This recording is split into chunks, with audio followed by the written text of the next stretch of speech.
Hey, how's it going? Andrew Pekarek for GreenBayPressGazette.com. And what a way the tournament kicked off last year for the first one to be held in Green Bay. 3 area teams bringing home titles with Green Bay, Notre Dame, Kewanee, and Algoma. And looking at the second state tournament to be held here, well, it's looking like we have a pretty good chance of bringing home some hardware once again from our area, as we once again have 3 teams in Division 4, Division 3, and Division 2. That includes 2 defending champions and a newcomer. And we'll start with the newcomer. That would be Oconto Falls. They'll be playing at 9 o'clock on Friday morning against Kettle Moraine Lutheran.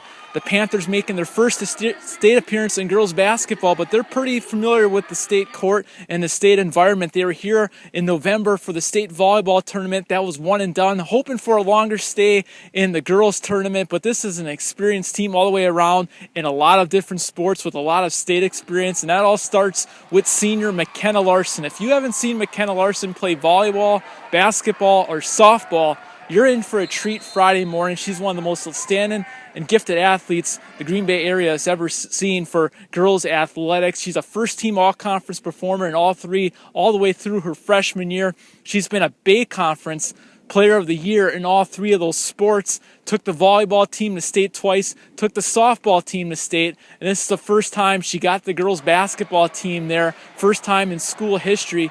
Trying to win a state title. That's the only thing she hasn't done in her decorated career in their first appearance. We'll see how the Panthers do as far as those first-time jitters in this sport. But it's not just McKenna Larson, a great team around her, including fellow senior Carly Lemke, a 6'1" post player, very tough to contend with. She's a state qualifier in track and field, also a big part of that volleyball team that was here in November. And they also have a great group of players around there like Liz Manns, a sophomore, Bailey Wolf. So I think the Panthers can do some good things here and maybe won't have those first-time jitters on Friday morning. Now I'll turn into the defending champions. We'll go to Thursday night in Division 4. Algoma back to state for the 3rd time in 4 years. Obviously, they won the Division 4 state title last year, ending that long drought since the mid-'80s, since they had a state title in 80s sport.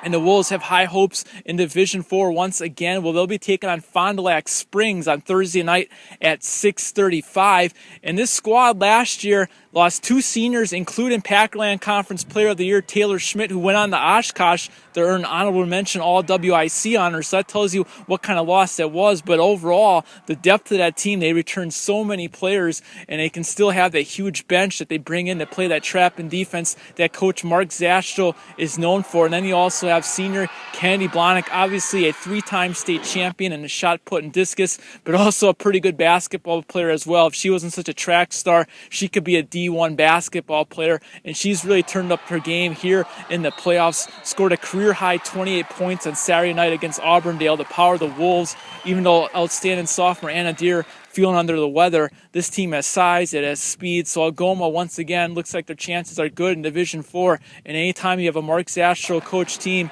you gotta like your chances, plus that crowd. Algoma, a small community, but they pack it in here as we saw last year, so that should be fun to watch the Wolves once again on Thursday night. And how about Green Bay Notre Dame back to state for a 3rd straight year, just a few blocks away to get to the Resch Center, looking for their 2nd straight Division II title. And of course, powered by UWGB recruit Allie LeClaire, will be playing her final games of her decorated high school career here. She's been a big part of the puzzle again to all their state appearances, but especially this year has reached 1,500 career points, the all-time leading scorer in Notre Dame boys and girls basketball history, the Fox River Classic Conference Player of the Year. She can do it all. It should be fun to watch her play her final games. Also, a very good senior right alongside her, Eliza Campbell, a UW Oshkosh recruit, maybe unsung for all the accolades LeClaire gets, but Campbell really a big part of the puzzle for them. When you look at her, she's got the size to match up with the bigs, but also the speed to match up with guards, and a talented group of young players around them, including Coach Kevin Boriseth's daughters, Carly and Kayla Boriseth. UWG Coach Boriseth obviously has some talent there. Coach Sarah Rohde back in her college days, tons of UWGB ties with this squad, and also a young squad. They have a freshman, Caitlin Morgan, in the starting lineup as well. So you look at Sarah Rohde,